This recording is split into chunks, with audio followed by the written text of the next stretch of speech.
The European Union is going to court. Their client is Lithuania and their target is China.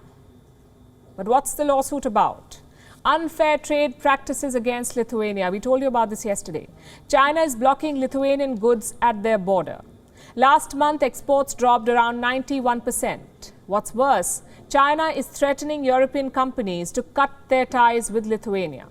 Weeks later, the EU has finally woken up. They have suddenly remembered that Lithuania is a member of their bloc. So how are they responding? By filing a case at the World Trade Organization. These measures are a threat to the integrity of the EU single market. They affect the intra-EU trade and EU supply chains, and they have a negative effect on EU industry. This is why we are stepping forward to defend EU's rights. Today we are bringing the case to the WTO. Sounds heroic, doesn't it? The brave EU standing up for tiny Lithuania. But approaching the WTO was the bare minimum. You could even call it a publicity stunt because Brussels is not 100% committed to this lawsuit. Their preferred option is a compromise. Listen to this.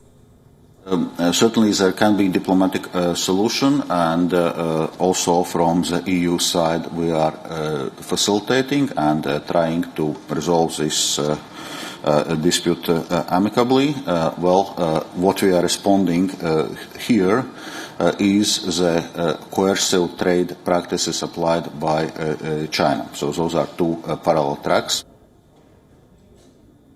What diplomatic solution is he talking about? What we told you yesterday, renaming Taiwan's office in Lithuania. In other words, doing exactly what China wants. Approaching the World Trade Organization is just a face saver to deflect criticism, to show the world they're doing something. But let me tell you something about the WTO. It's the perfect example of justice delayed is justice denied. Investigations go on for months. There are arguments, counter-arguments, delays, protocols. Most cases are resolved after years. In fact, the WTO accepts this. Here's what their own website says. If a case runs its full course to a first ruling, it should not normally take more than about a year, 15 months if the case is appealed. We are talking about two of the richest groups in the world, the European Union and China. They have unlimited resources, unlimited legal expertise. If China wants, they can drag this dispute for years. And what happens in the meantime? More losses for Lithuania, more threats for European companies. A much better option is retaliatory action. If China is blocking Lithuanian goods, why can't Europe do the same to China? Maybe impose higher customs or more regulation? Because that would require all European nations to join hands, and for all the talk of European solidarity, that's not happening. And China has consistently benefited from this setup. Let me tell you about another case at the World Trade Organization. This one was filed in the year 2012, 10 years ago. The United States had imposed higher tariffs on certain Chinese goods like magnets, steel, and tires. Washington said that China was dumping goods in the US market. What does that mean? You see, most Chinese companies are run by the state, the bigger ones. They get subsidies and benefits, things that private companies do not get. So obviously their goods are going to be cheaper. And to level this market, President Barack Obama imposed tariffs on them. Technically, anti-dumping tariffs are legal. The WTO does permit them. But in this case, they sided with China.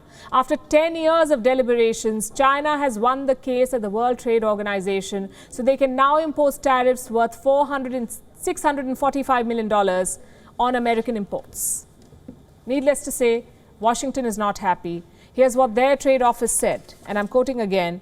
Today's decision reinforces the need to reform WTO rules and dispute settlement, which have been used to shield China's non-market economic practices and undermine fair, market-oriented competition. Simply put, China has rigged the game.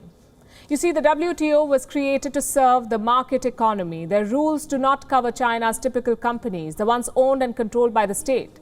So WTO decides on a case-by-case basis, and this system benefits China.